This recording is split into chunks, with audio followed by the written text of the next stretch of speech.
Hello everyone, welcome back to my channel. तो कैसे हैं आप लोग? आई होप आप लोग अच्छे होंगे।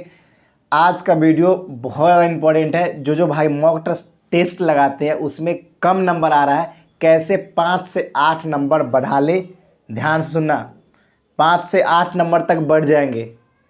ये रूल को अपनाओगे, टेक्निक को अपनाओगे, आसानी से हो जाएगा। ये कोई फर्जी वाला बात नहीं, रियलिस्टिक बात बोल रहा हूँ। देखो, पहला पहला होता क्या है कि आप जैसे अब इंडियन नेवी की बात करता हूँ, तो आप लगाते हो मॉक टेस्ट ना, तो 4 सेक्शन होते हैं। तो 4 सेक्शन में होता क्या है कि आप मान लो इंग्लिश आ गया, तो इंग्लिश में ऐसे करते हो कि आप देखते जाते हो, क्वेश्चन देखते जाते हो और अंदाज़ा पे भी लगाना स्टार्ट कर देते हो।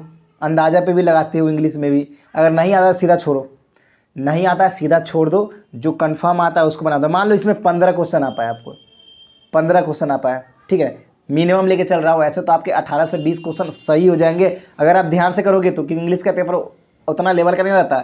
मान लो 15 मिनिमम ले लिया मैंने, 15, ठीक है, 15 ले लिया। अब 15 क्वेश्चन अच्छे से आते उसको कर लिया आपने, कर लिया ना। अब देखो, हर एक सेक्शन को 15 मिनट टाइम देना है। इंग्लिश में अगर कम लगाओगे तो आपके मैथ्स और किसमें, फिजिक्स में काम आ जाएंगे, साइंस वाले में। तो देखो, अगर इंग्लिश को आप 10 मिनट में 15 क्वेश्चन कर लेते हो, बच्चे तो 20-20 क्वेश्चन तक कर लेते हैं आसानी से, ठीक है। तो आप 15 क्वेश्चन आपने कर लिया मान लो। अब 3-4 क्वेश्चन ऐसे हैं जिसमें आपको समझ में आया कि सैनोनिम एंटोनिम क्या होगा, और कुछ कुछ को लग रहा है कि ऑप्शन 2 में से कुछ होगा, ठीक है ना। तो अब करोगे क्या कि 15 क्वेश्चन करने के बाद अब झट से दूसरे सेक्शन पे आ जाओ। मैथ्स में आप आ गए, मैथ्स में आ गए। तो मैथ्स में होता है क्या कि आप पेपर में 15, 16, 17 क्वेश्चन आसानी से कर लोगे। लेकिन फंडा पता है क्या होता है? फंडा आपका ना माइंड गेम का होता है। बहुत सारे कॉन्सेप्ट आपको पता भी होते हैं लेकिन आपसे नहीं बनता है। आप माइनर सा मिस्टेक कर देते हो। उस रीज़न पता है क्या? हड़बड़ाने का रीज़न होता है वो, और किसी चीज़ का रीज़न नहीं होता। हड़बड़ाने का, माइनर मिस्टेक से आप 2-3 क्वेश्चन तो वहीं खा जाते हो, खा जाते हो। तो मान ले मिनिमम 15 क्वेश्चन भी इसमें भी कर लिया, ठीक है ना। अब बात करते फिर आपका किस में, फिजिक्स में। तो फिजिक्स में देखो, कॉन्सेप्ट ऐसा लॉजिक ना, ध्यान से कंसंट्रेट होकर सोचना, बस इतना ही। ये कुछ मत सोचना, कंसंट्रेट होकर सोचना। 20 क्वेश्चन तक, 15-18 क्वेश्चन तक आसानी से हो जाएंगे। आप क्वेश्चन को जल्दीबाजी में पढ़ने के चक्कर में गलती करते हो। अगर उसी क्वेश्चन को ध्यान से ठंडे मन से सोचोगे ना, कम टाइम में ज़्यादा क्वेश्चन अटेम्प्ट कर पाओगे। आपको पता है, आपने मॉक टेस्ट लगाया होगा, टेक्स्ट बुक चाहे कहीं पर का, तो आपने ऐसे ऐसे क्वेश्चन भी गलती किए होंगे जो क्वेश्चन आपको अच्छे से आते थे। ये आपने रियलाइज़ किया होगा। वो रीजन हड़बड़ाहट का रीजन, और किसी चीज़ का नहीं। जीके में भी आप 15 से 18 क्वेश्चन आते हो, क्योंकि इसमें जीके को उतना लेवल का नहीं रहता है। 4-5 क्वेश्चन रीजनिंग के रहते हैं, कुछ क्वेश्चन आपके जीके रहते हैं, कुछ आपके नॉर्मल सा, उतना आसान नहीं रहता, हार्ड नहीं रहता उतना। नॉर्मल से पूछे जाते हैं। इसमें जीके डिफेंस से रिलेटेड न्यूज आपका हो गया, मतलब आसान होते हैं, ठीक है। तो इसमें 15 से 18 इसमें कुछ भी कर सकते हो। अगर मैंने सबका मिनिमम 15 क्वेश्चन भी लिया तो 60 क्वेश्चन हो गया, 60।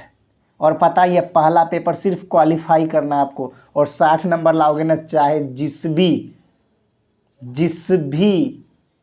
स्टेट से हो, क्लियर हो जाएगा, वो भी अच्छे मार्क्स से। बहुत सारे स्टेट का तो बहुत कम जाता है, यूपी, बिहार, दिल्ली की बात कर रहा हूँ। बाकी आपका महाराष्ट्र का तो 40 नंबर बहुत है, ठीक है ना। तो वहाँ पर 60 क्वेश्चन सोच लो, 60 में से आपका एक्यूरेसी अगर 55 भी रहा तो देख लो। इसको सिर्फ क्वालिफाई करना है स्टेज सेकेंड के लिए, इस पर मेरिट नहीं बनने वाली है, समझ गए। तो ध्यान से सुनना आप सारी बातों को। एक और इम्पॉर्टेंट बात ये है कि देखो, हड़बड़ाने की वजह से अगर इतना क्वेश्चन करोगे ना, आपका 10-5 मिनट बच ही जाएगा। अगर स्पीड नहीं अच्छी है तब इतना में हो जाएगा। इतना 60 क्वेश्चन इनफ है आपके सिलेक्शन के लिए, मतलब कि स्टेज सेकेंड के लिए। इस पे मेरिट नहीं बननी है तो इतना मत घबराओ। ये तो मैं ज़्यादा बोल रहा हूँ, 60, ठीक है। और एक और चीज़, ये इस चीज़ों को अप्लाई करने के लिए कूल माइंड रखा करो हमेशा। ये हमेशा मत जाओ कि 25 के 25 क्वेश्चन धड़ल्ले उड़ा देने हैं। ये देखो, जो क्वेश्चन एक आंख में देखो कि बन रहा है, हाँ बन जाएगा मेरे से, उसको बनाओ, बाकी स्किप करो। और हर एक सेक्शन को 15 मिनट टाइम देना है। अगर इंग्लिश में कम दोगे तो आपको मैथ्स और साइंस में काम आ जाएगा। ध्यान से सुनना, 15-15 मिनट सेक्शन मान लो कि 15 मिनट मुझे इसको टाइम देना है, तो उससे हड़बड़ाहट आपको नहीं होगी, समझ रहे? हड़बड़ाहट बिल्कुल भी ना होगी। अगर नहीं टाइम बताओगे, ऐसे ही मारते चले गए, अच्छा इसको कितना देंगे, इसको किसी में 20 मिनट लगा दे, किसी में 25 मिनट, तो बाकी क्वेश्चन छूटेगा ही, गलती करोगे ही। और हाँ, बहुत सारे क्वेश्चन आते हुए को भी गलती कर दोगे हड़बड़ाने से, समझ रहे हो। थोड़ा थोड़ा कॉन्सेप्ट हिलेगा, कहानी खत्म, माइनस प्लस कहानी खत्म, समझ रहे हो। तो इस चीज़ों को ध्यान रखना। और जो भी भाइयों का, इतना मैं गारंटेड करता हूँ, अभी भी मॉक टेस्ट में 55 प्लस आ रहा है, किसी भी स्टेट से हो जाएगा आपका। और एक और चीज़, और जो बच्चे का अदर साइड है, साउथ के साइड है, साउथ साइड का है, तो आप टेंशन नहीं लेते, आपको तो कम ही जाएगा। आप, मैं मैक्सिमम के लिए बोल रहा हूँ, ठीक है ना, आपके लिए नहीं बोल रहा हूँ, ठीक है। बस ऐसे ही सपोर्ट दिखाते रहो। और हाँ, कम्युनिटी टैब में जो जो क्वेश्चन डालूंगा वो बस सॉल्व करते रहना। वो सारे इंपॉर्टेंट क्वेश्चन एग्जाम में सीधा सीधा आ भी सकता है और आएगा भी, ठीक है। तो फिर मिलते हैं नेक्स्ट वीडियो में। और हाँ, चैनल पे नए हो तो लाइक सब्सक्राइब शेयर कर देना। जो भी भाई देखते हो, आप देखते हो लेकिन लाइक नहीं करते हो, सभी भाई जो भी देखेंगे लाइक ज़रूर करके जाना, बस यही आशा करता हूँ।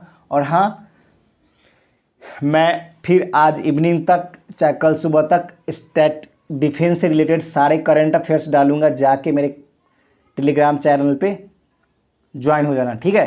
तो फिर मिलते हैं नेक्स्ट वीडियो में। फिलहाल इतना ही। जय हिंद, जय भारत, वंदे मातरम।